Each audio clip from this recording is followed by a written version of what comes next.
I do really believe 100% from every part of me that everyone has the capacity to be able to do the things that they want and not to be held back by the mental baggage that's in our head that we want to push through. Welcome to the Do the Thing podcast. In each episode, we get down and personal with people who go after the things they want to make all their wildest dreams come true. Join us as we unveil and dissect a formula for what it takes to do the thing. Here is your host, Stacy Lauren. Hey everyone, welcome to the Do the Thing podcast. This is your host, Stacy Lauren. I have a real treat in store for you guys today. Today's guest is a master of all things social media and the founder and CEO of Social Media Manager Pro. She's also a perfect example of someone doing the thing. She actually began working in the social media industry when it was all still new and somewhat unknown. Now she uses her expertise to train other up-and-coming influencers, agencies, and social media managers on how to get the most out of these platforms. Oh, and she's done it from all over the world. I can't wait for you guys to hear how she unpeeled the onions of her life to discover what she wanted to do. And while others might put up walls and limitations, she used her optimistic mindset to follow her dreams. Doing so has allowed her to create a lifestyle that so many people could only imagine. She gets to work from wherever she feels pulled. You'll get to hear how she packed up everything she owned into only a couple of bags to travel the globe while still building an incredibly successful business. And now she lives in the home of her dreams in Mexico. Please welcome Kate Buck Jr. to the show. Hey, Kate. Hey, Stacy. Thanks for having me. Yeah, thank you so much for coming on. I would love to start off and have you share about you and your background. Sure. I started online as a community manager in 2006. And so a big part of my career has been in the online space since then. And a lot of people know me as Kate Buck Jr. And I've been doing social media and internet marketing for a decade and a half now. And the other kind of big cool thing is that in 2017, I decided to become a full-time digital nomad. So I sold off all my stuff and packed everything I could into a bag and a half, a suitcase and a backpack, and traveled the world for a few years. Of course, that stopped in 2020 with the pandemic. But during that time, I found this little gem of a place called Playa del Carmen and decided to relocate there, bought a property, get my residency. And so now, as the locals would say, I'm 50% Mexican and 50% Mexicana.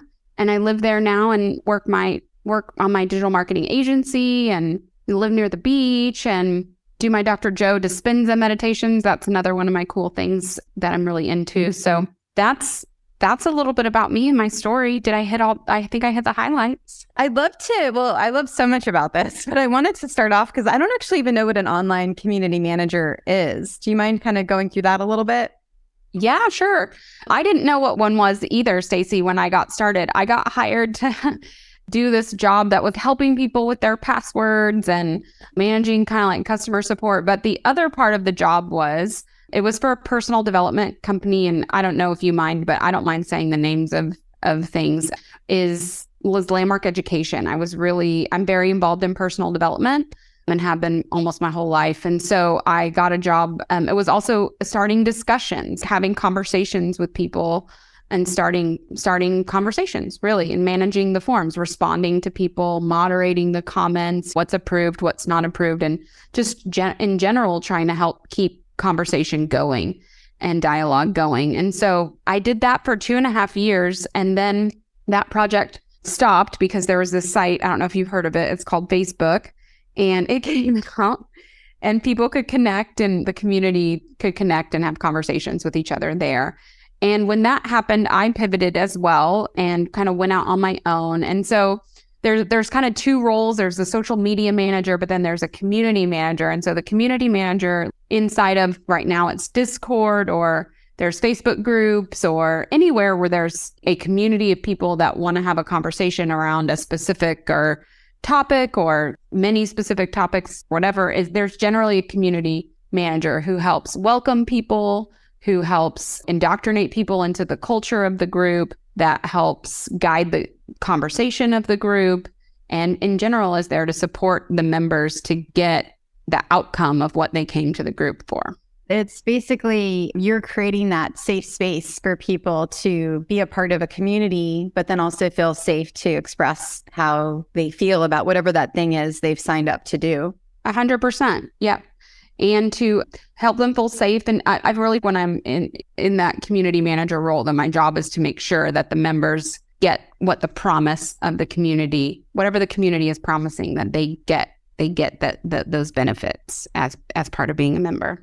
Yeah. So before we move forward, because I do want to ask then how you started your own company and getting into more of the social media side of things. But how did you end up even falling into that first job, that online community manager? Had that been something you've been looking at, or was there something before that sort of led you to find that job?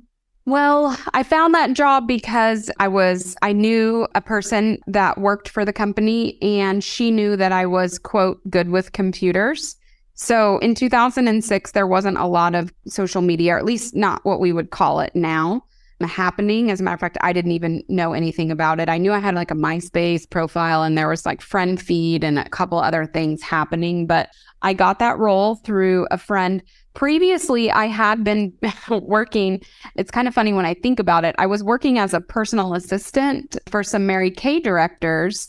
But what's interesting about that is, what was I doing? Well, they had customer emails. So I was answering emails and doing kind of customer support stuff. And then they also, Mary Kay had given them all the directors a platform where they could create their own website to put out information. So in high school, I had been the editor of my high school yearbook. So I fancied myself as a designer and really into layout and design and all of that. So I feel like I'm just a person my skill sets really are just, I'm an insatiable learner. There's never a time where I'm going to be so full that I've learned too much of anything. So I love learning, and I'm really resourceful, a problem solver. And so I love working on projects where I have to figure stuff out, because it means I have to learn it and then I have to come up with a solution that doesn't already exist. So I kind of was doing the community manager thing, or I was kind of doing the internet thing when I was working for the Mary Kay directors.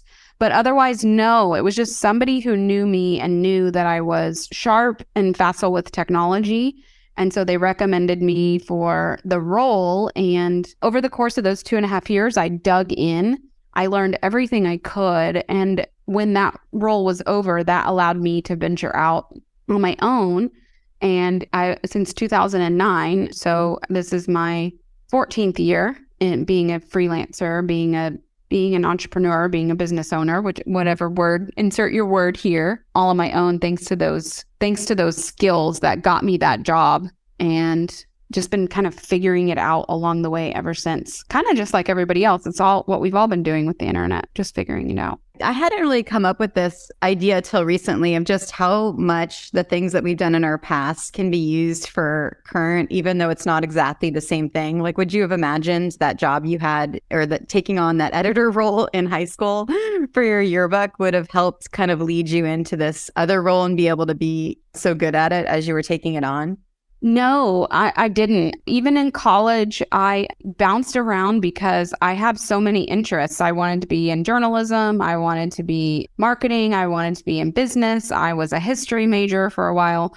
Ultimately, I ended up, long story I'll leave out, deciding to actually get my degree in dance. I had been training as a professional dancer and kind of gotten away from it, and through the course of my own journey, made the decision that what I really wanted to do in life was to be a dancer. So I got my degree in dance, but all of, like, just what you're saying, I would have never really thought that all of those interests later would come back to be the thing that I actually survive on. And it's really interesting to me now, after so many years of cultivating these skills and applying them in different ways, how just about every project that comes my way to work on, I have already worked on some piece of it or some version of it in the past. So I always have something to pull from. And I think obviously that's the kind of experience that gets you really great gigs with really great companies. And that's also just what happens when you get old and you've been in the same field for 15 years. But I really appreciate that because it all means in general, I almost always have some past experience to pull from as a starting place. And when you have that, you got a place to start. Now you can implement something and then you learn from what you implement and ultimately tweak and optimize a new plan for this new project that you're working on. And then you take that experience to the next and the next and the next. And it's really, really awesome. Because like there's so many people that will have all of these skills and then not think that they're anything special when they're doing something new, but to already have that ability to be able to think, okay, when have I done this before? How can I use this skill in this new thing? I did a whole episode on it with this woman, Dr. Amelia Case. She's like an old coach of mine. And I was looking at the idea of lateral skills and she called them life assets. And I just love that idea of we're all building these life assets through everything that we're doing. And then it sort of makes things not as scary when you have something you can pull from that you've already done, even though it's not the same exact thing.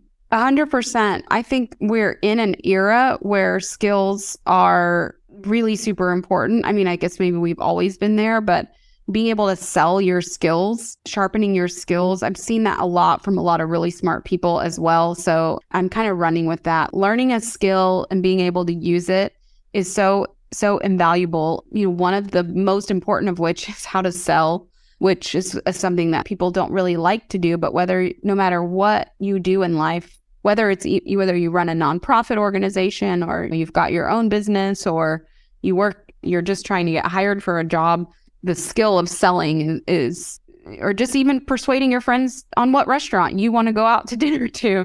It's like the skill of being persuasive is kind of one of those universal skills that we get to use over and over and over again. And so having the opportunity to practice it and get better at it in different ways in different projects is a really beautiful thing. Yeah. And I'm actually thinking we might need to do a whole separate episode on that because I'm obsessed with that idea of learning how to sell, not only from the idea of presenting yourself and learning how to negotiate and speak for what you want, but also in all those side things that come from it with handling rejection and goal setting and positive thinking and all the things that come from actually putting yourself out there in that way.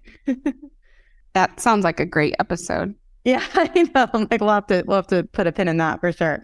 I wanted to also talk about when you switched into your own business, so was it scary for you when you're doing this job and then all of a sudden Facebook and all these other things come out and it basically sounds like it might have eliminated or really transitioned that job so much that you decided it was time to go on your own. What was that like for you?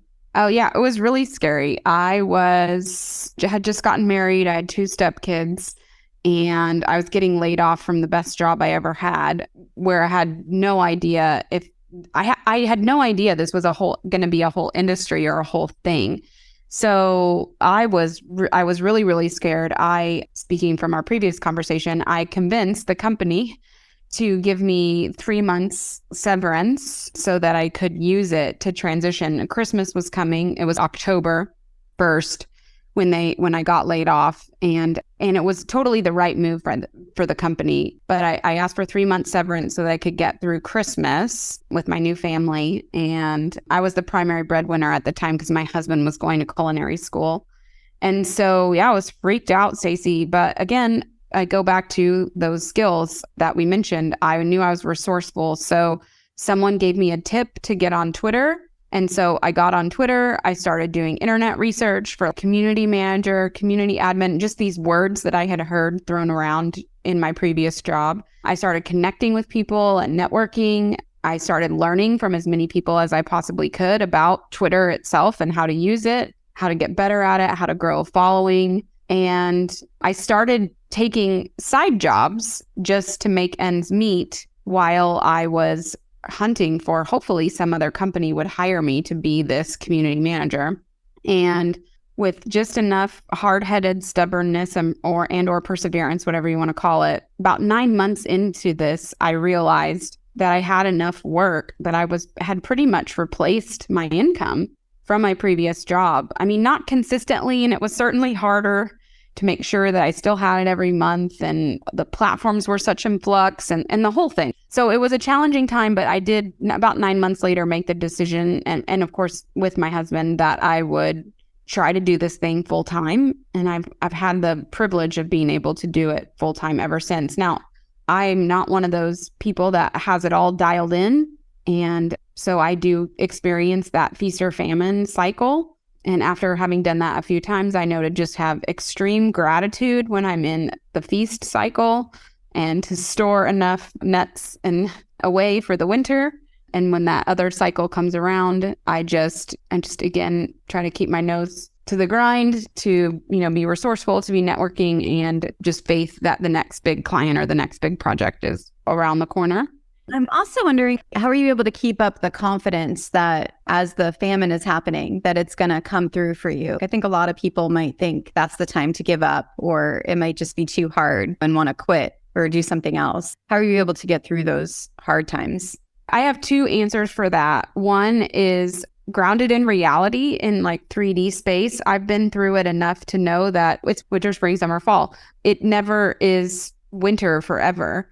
It has in the past gotten down to and gotten really close in the past where I felt like I needed to just cut bait and go get a job or whatever. Or maybe even I have taken what someone would consider a job for a short time or something as a community manager instead of them hiring me as a project, whatever. I've just done whatever it takes, but it's just enough to know that I always just try to hang on there until I absolutely can't. And it's kind of, like when you're starting running and they teach you this tactic that put something that you can see out in front and just tell yourself you're going to keep running until you get to that. Like, I'm just going to run till the end of the street. Okay, I'm going to turn this corner and then I'm just going to run till I get to the bottom of the hill.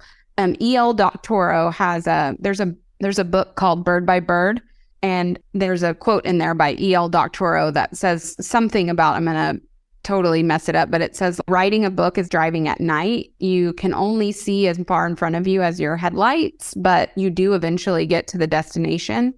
And so it's little milestones that out in front. Okay, I'll get a job if it gets, to this place, or I'll think about this again when it gets to this place. And something about hanging in there and not giving up the faith, I think, is important. That's my answer in the physical world. I'm also, like I mentioned, super deep in the Dr. Joe Dispenza work, and that all kind of revolves around these ideas in quantum physics that thoughts create our reality. And so the real science and magic is to be able to hold space for yourself that's afraid of what's happening and do what you need to do with the circumstances that you have, and hold a really strong vision and belief in yourself and in your future and what you want to create, and believe without a shadow of a doubt that you deserve it and that you're working towards it, to say a very difficult concept in a couple of words.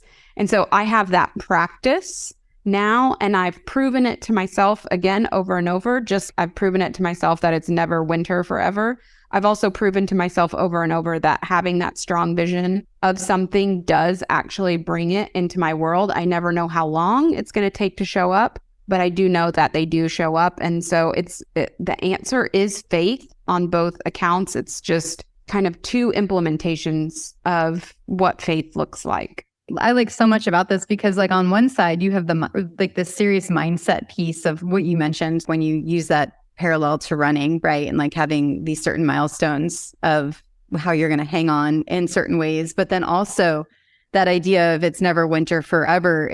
I think a lot of times people fall into that fear and want to give up when they think something is going to last forever. But when you kind of take away that permanence, and you make it temporary, then it sort of eases that pain a little bit. And then on the other side, you have this practice that helps you kind of think outside yourself and be able to really hone in on what's truly going to move the needle for you. There's that quote, "This too shall pass." And I think everyone has to remember that it's true in both the good times and the bad. There's no cycle that we're ever stuck in forever. So that's where I mentioned in the feast cycles, I also know this too shall pass at some point. I don't know when, So to have extreme gratitude and be really present and enjoy it while it's happening. I wrote a blog post called The Glory Days because I decided I really wanted to anchor in the feeling of what the feast cycle is. And the more I can anchor into that feeling and visualize it, the more it hangs around. So it's all practice. So when the famine cycles come around, I can tap back into the glory days, remember what it feels, and remember it's coming around again. Do you mind sharing more about what your work with Joe Dispenza has been and what that practice looks like for you now? Sure. I'm happy to share that. What it looks like on the outside is Joe Dispenza kind of conventionally is known as a meditation instructor, so coach or teacher. So it very much looks what you would expect as a daily practice. Put on my earbuds and my mask. I sit in a comfy place and close my eyes for an hour or so and listen to a guided meditation by Dr. Dispenza. But the truth is there's so much more going on as a practice. So he's got so many different things that you could do with it. But one of the core ones that we do is called a blessing of the energy centers. And if you want to strip away any kind of dogma from that, it's essentially what you're doing is it's focusing your awareness on the different energy centers inside your body. Sometimes you may have heard of them called chakras, right? But we're trying to pull that stuff away and focus on the science. And when you do that and you spend a couple of minutes focusing on your body, on balance, on harmony, on love, bringing health and wholeness to those different energy centers of your body, over time, that practice can lead to what people think of as spontaneous remissions that are not quite so spontaneous because a person has been working on healing their body. So my practice looks a daily practice of either working on healing my body by focusing my awareness, or sometimes focusing on some of these external things that we're talking about, maybe finances or relationship or travel or some other situation or thing that I'm trying to bring forth in my life. I have both used this tactic of the strong visualization and the meditations on a daily basis. I found and purchased a condo in Mexico, which I know we'll talk about at some point. And that it was a direct result of my meditation work.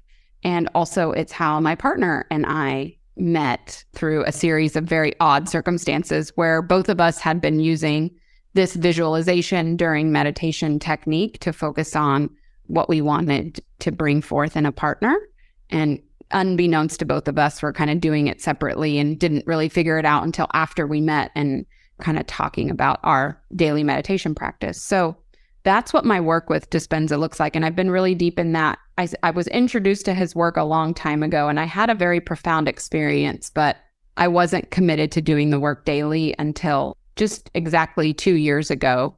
I started doing the work every day. And I can say that I've been doing personal development for 20 years. And in the past 2 years, I've seen more transformation in myself than the other, 20 years combined by committing myself to that daily practice. Yeah. So how did you get committed 2 years ago? What changed for you?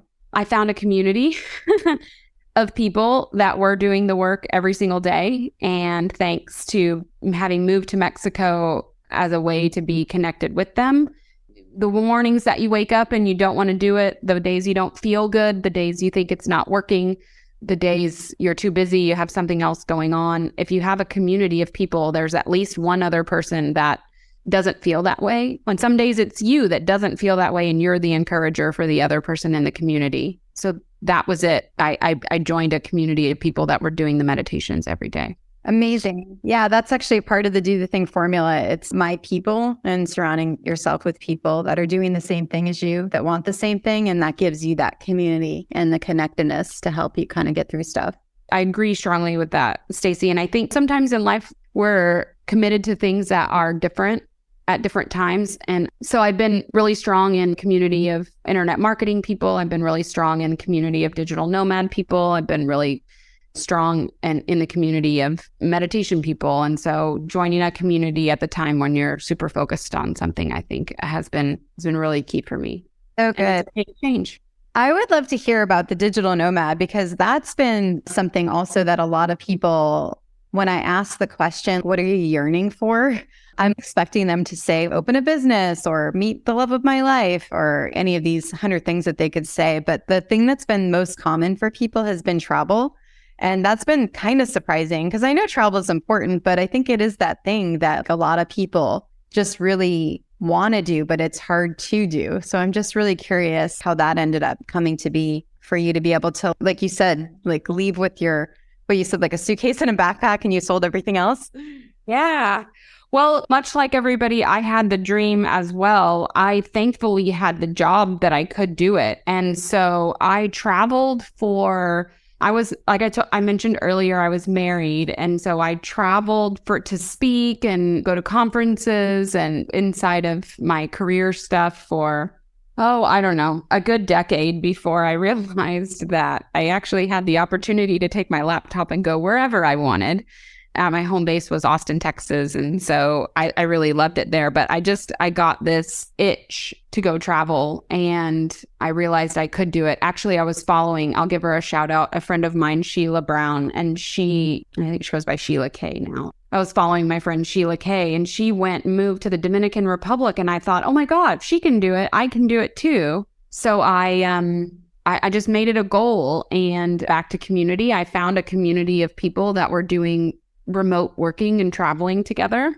There's lots of them that exist now. There's Community Remote Year and there's Be Unsettled and there's Wi-Fi Tribe and there's this whole thing. So I thought, okay, that'll be my training wheels. So I joined one of those groups and I went to Europe with that group for 4 months in 2017. And after the first week, I realized I didn't really need the group all that much. All those fears of would I be able to navigate living in another country on my own went away when I realized, all those resourcefulness and learning and curiosity, they help you travel the world too. Running companies and doing all of that. So I started in 2017 and I really haven't looked back since. I traveled all through Europe working from my laptop. I went back in 2018 and lived in Lisbon for 3 months. And then in 2019, I decided to start exploring South America and Latin American countries. And in 2020, I moved to Mexico. Okay, I definitely want to hear that story. So this is when you moved to Mexico, that's when you got your condo in Playa del Carmen? Yeah, that's where everything converges. So like I said, I went to Mexico because I went to a Dr. Joe week-long, he does a week-long event, and I met a community of people that decided to stay. And there wasn't really much else going on in life in 2020. So staying in Mexico and being in a community and working on our meditation seemed a really great idea. And while I was there, I just fell in love with the community. I realized that everything I needed was there. I can go to yoga, I can go to the beach, there's healthy food, easy access to healthy food, easy to travel back and forth to the United States, great weather. I had a community of friends, I could work. Everything a Kate needs to survive. I went salsa dancing. I do speak Spanish. So I just fell in love. And then through the course of doing the meditations, at some point I decided I wanted to invest in property there. So I found a picture of a condo from the internet that would look like something that I wanted to buy. And I put it into my meditation practice as something I strongly visualized and believed that I would hopefully someday move into. And one day at the same time, I started subscribing to real estate investing overseas newsletters and blogs and doing all that research on YouTube and all the things that one does. And one day I opened my email and there was a picture of a condo building that wasn't built yet, but it looked to me so close to the picture that was in my visualization on my vision board. So I gasped, so much so. And I went and checked it out and it was beautiful and perfect and everything I ever wanted. So I did the work to save up the money and put a down payment on it. And I got my residency in Mexico and just decided to go all in and do the thing. Yeah, it's almost once you had that picture in your mind and then you got to see it in real life, then everything sort of fell into line from there because you had this compelling vision of what you wanted.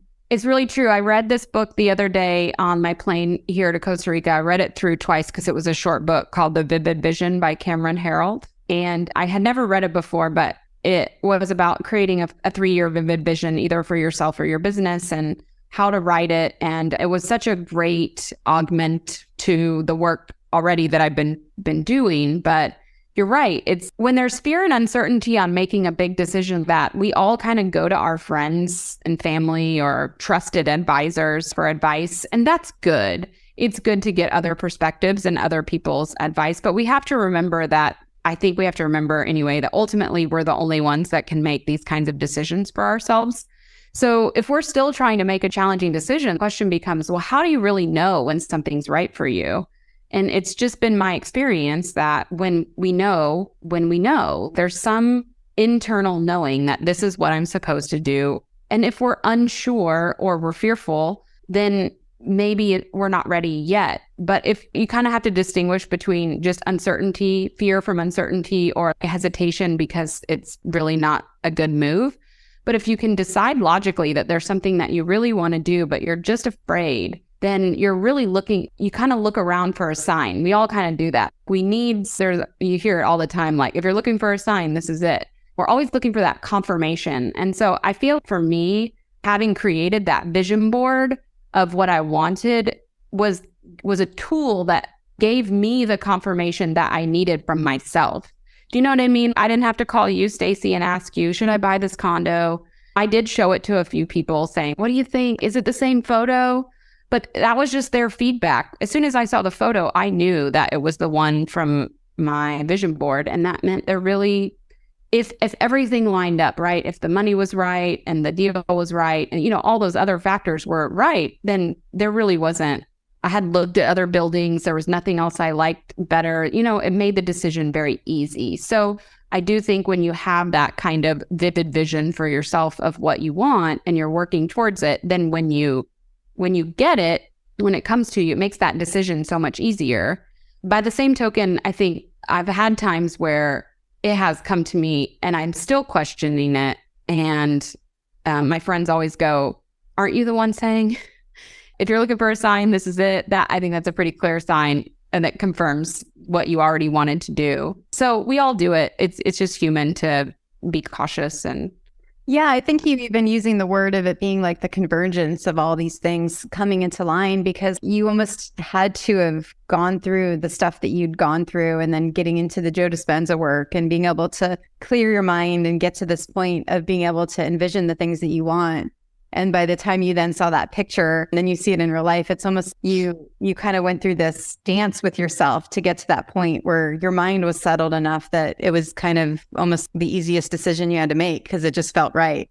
Yeah, prior to that, I was renting down there because I knew being there I knew that much, and I knew I wanted to buy something, but I wouldn't have had the guidance on the net, wouldn't have had the knowingness for myself to take that next step without having created that vision. So maybe it was just following the simple steps. Oh, I like it here. I've been other places. I don't like it as much. So if I like it here, I'm going to stay. Okay, I'm going to keep staying. Okay, well, I'm renting a place. I mean, that feels like an interim decision, or that's the decision for now. And I could have kept doing that. But at some point, maybe there's a question, what's the next right step or something for me to take here? And that's what I just kept doing, is I kept trying to figure out what's the next right step. I knew for sure I didn't want to travel anymore because I'd traveled for 3-4 years pretty straightforward. So I wanted to plant roots. So I knew I didn't want to be leasing and hopping around, but I knew I wanted to be there. So yeah, it was less of a decision and more of just tapping into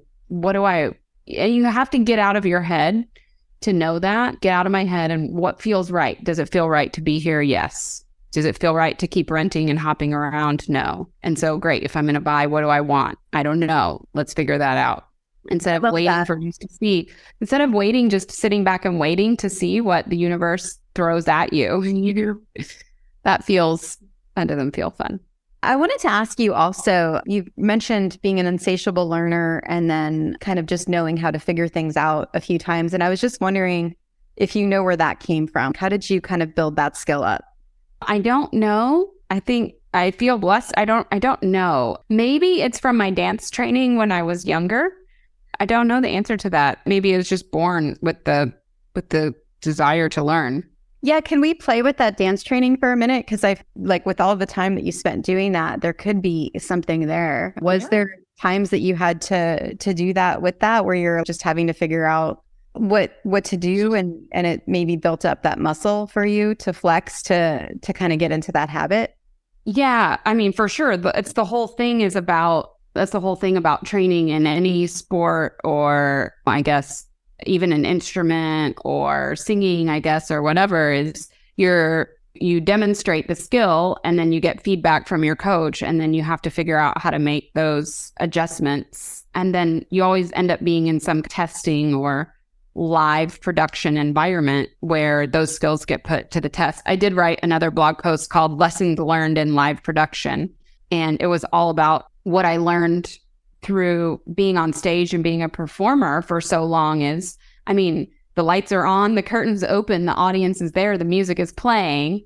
You've been practicing for all these months, and then there's still just on the fly, there's stuff that happens and decisions that you have to make. You know, somebody's late, they're in the wrong spot, the music skips, your costume doesn't get on in time. There's a multitude of things that go wrong during live production, and you train yourself to accommodate and adjust and course correct, and then get back to, I've never been in a production where we ever stopped and went, this isn't going anymore. You know, we need to start over. You guys ignore what you just saw. So I think those things, the ability to spin plates and figure things out on the fly, and, you know, all of that, I definitely think comes from more than a decade of being a dancer, for sure.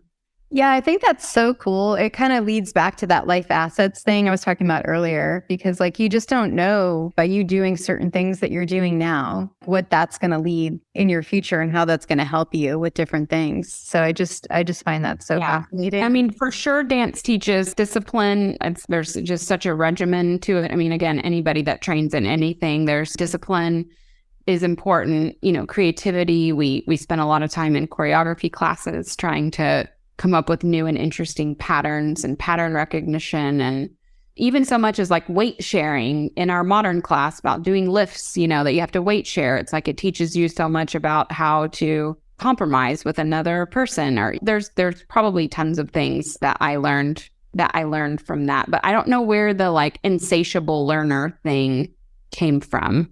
I just don't know where that came from. I don't know if that was nature, right? We could talk about nature versus nurture. I don't know if that was taught, if that became a thing because I was studying ballet, or if I was just born with this curiosity. Yeah, because that's a really special skill, because there's some people that, you know, they can't get the things they want because they're just closed-minded, right? And they're not open to seeing that there's another way, or being able to ask for help, or to open their mind up. And then there's other people that when they go after something new, it's just having that insatiable, I like the word they use, that insatiable quest for wanting to learn this new thing, and realizing that it's okay to be a beginner at something and kind of learn what you want to learn. Yeah. I think part of what all the pieces that got put together for me is when I was 19 years old and I was confused about what I wanted to be when I grew up. Because I was that point in my life, I said, where I'd been a history major and a journalism major and a marketing major and a business major. And what was I interested in? I was interested in all of it equally, and kind of none of it at the same time. And I was trying to figure that out, and I got introduced to transformation. That's when I got introduced to Landmark Education for the first time. And my friend said, oh, this might help you figure out what you want to be when you grow up. And through that journey, I got, at very early 19 years old, introduced to the idea of reality is not an it's, we see it through the lens of the glasses that we're wearing at the moment.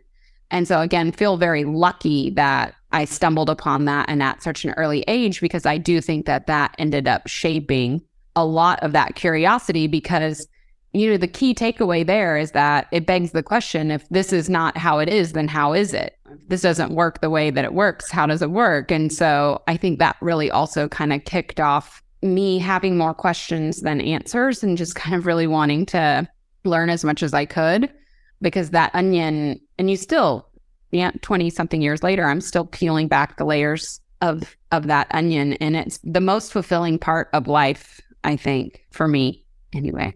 So that process. Yeah. What would be your suggestion to somebody that maybe hasn't done that work yet and they're kind of in that situation of where you were when you were 19? What would be something you would think they would help them get some clarity? Well, there's lots of different, there's tons of different books and podcasts. The resources these days, thanks to the internet, are infinite. I think there's nothing better than an immersive experience to start with, to go to an event, maybe Tony Robbins, UPW, or Joe Dispenza's week long, or the Landmark Forum, or. The idea is that you have someone else with some kind of system or process that asks you questions that you would never think to ask yourself, that the answers to which guide you in a direction that Einstein says, like, you can't solve problems with the same level of consciousness that you use to create the problem. So you need someone else's brain that's thinking differently than you to ask you questions.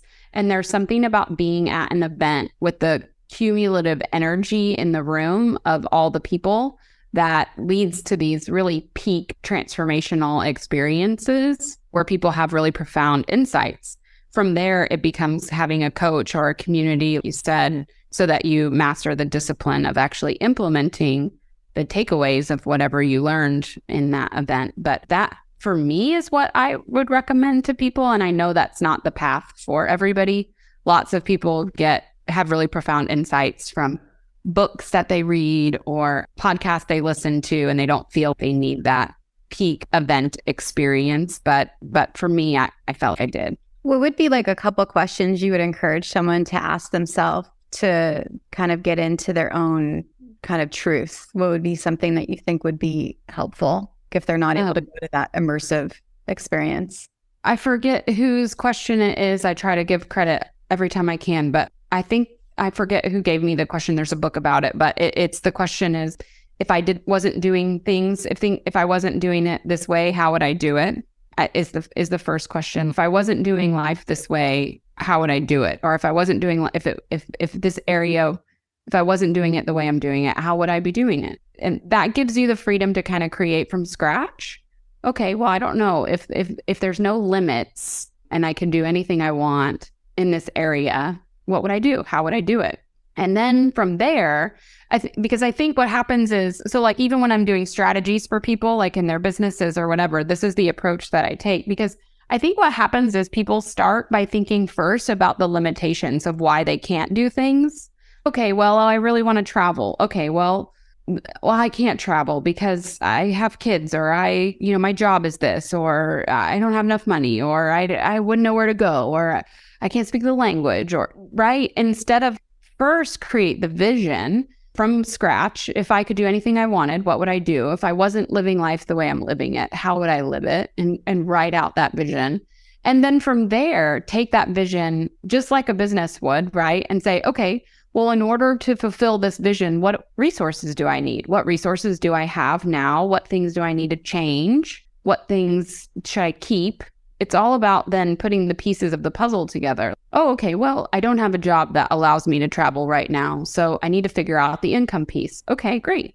We got to go create a plan to come up with the income piece. So again, if I wasn't living life this way, is the question, how would I be living it? Create, again, your vision. I love how this interview is all coming together. Create your vision for it, and then map out your plan to get there. And part of that plan needs to be revisiting that vision over and over and over again. I love that question, because you said a lot of people will reject when you kind of frame something in a certain way. And this is, you're already kind of framing it in a little bit of a negative way, but you're getting it till you're meeting them at the access point to get them to open their mind up. So they're not rejecting, because they can't reject that question. Yeah, it reminds me of whenever people ask me and I talk to them about how I've done juice fasts and juice cleanses or extreme, I guess, things. Oh, I could never do that. Oh, I could never quit coffee. Oh, I could never fast for a day or 3 days or a week, whatever it is. It's, well, no, you can. Everyone can. If I can do it, there's no human skill. Every skill that, any human that has done anything, it's a 4-minute mile, right? Once one human can do it, it means it's possible for any human. Is it likely? I mean, no, but it just takes a little bit of commitment. There's no difference between me, you, or anybody else. We all have the same skills. So if I can quit coffee, you can quit coffee. If I can travel the world, you can travel the world. All of that is available to all of us. It's just a matter of figuring out. And I don't know why people, I guess Tony Robbins says we're better at moving away from pain than towards pleasure. Mm-hmm. So we don't work as hard to move towards the things that we want, but fitness is a great example. If you just want to look better and it's a vanity thing, the likelihood that you're going to get committed to a workout routine or changing your diet or whatever is low. But the minute you get diagnosed with an illness or something like that, immediately you implement, because you're moving away from something bad instead of moving towards something that's good. But Dr. Dispenza says, why wait? Why wait for the crisis moment? Why wait for the relationship to end or the job to fall apart or the death of a loved one or a health concern or crisis? Why wait for those moments to make big decisions to change your life? Make them before those things happen. Make the big decisions now. And so I love that. So good. Yeah, this is a universe moment for me, because I just was talking I'm writing a book right now on Do the Thing. And this is like literally something I was just talking to the editor about, was about how so many people I interviewed that went bankrupt or had cancer or something major in their life. And that was their moment to reset. And I want this book for them, but I also want this book for the people that haven't had to have that huge life shift to have to start over.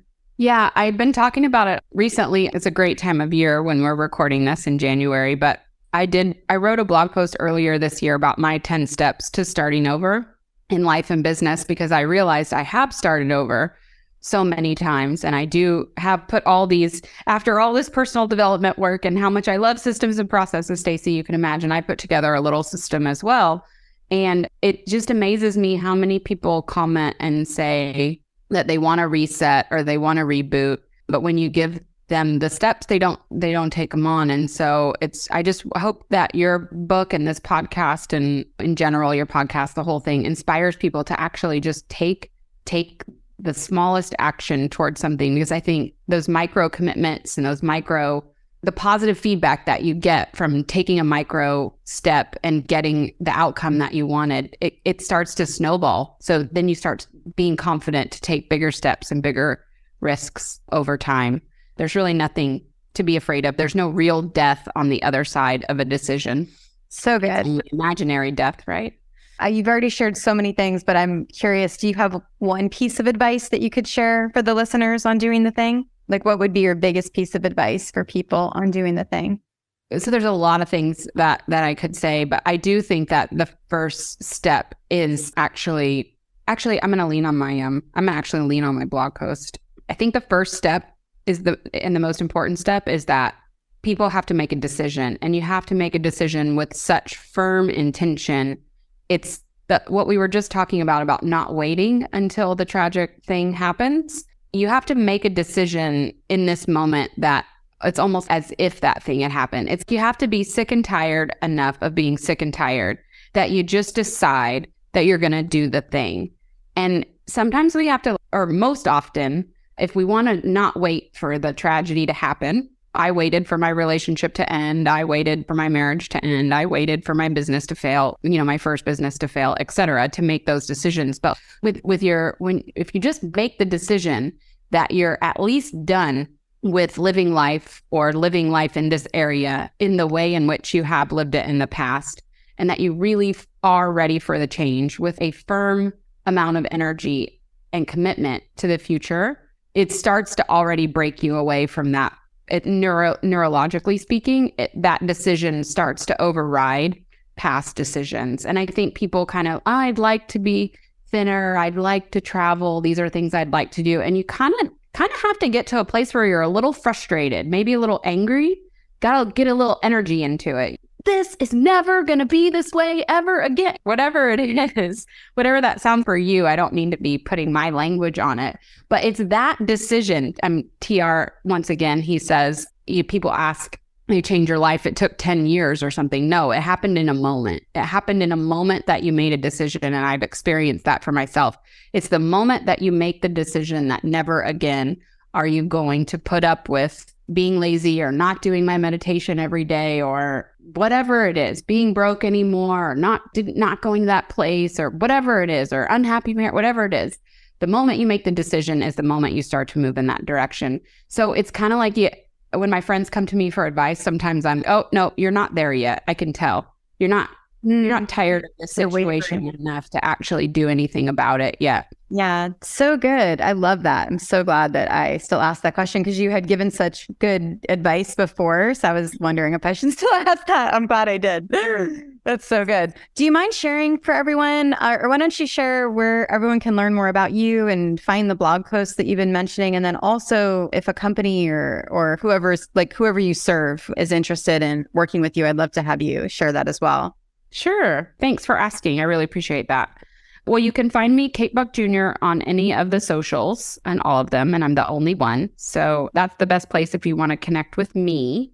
Professionally speaking, my website is socialmediapro.com. And if you go to the Social Media Pro blog is where you can find some of these blog posts that I've mentioned. And I would love to connect with you guys. I train and coach people to start their own business online and travel and all of that. And on one side of my business. And then I also, of course, like we said, work with companies that need that community management, social media as well. So I'm open to chatting with people that need support in either area. Amazing. Thank you so much for coming on. This was so good. It was really good. Thank you. I had a lot of fun. Thanks for inviting me. Thanks for listening to the Do the Thing podcast. We hope you enjoyed the show, but even more, we hope you'll be inspired to do the thing. Do you have a burning question on doing the thing that you'd like answered? How about an inspiring do the thing story of your own that you'd like to share? We'd love to hear all about it. Just leave us a voice message at dothething.callcast.co or email us at hello@dothethingpodcast.com.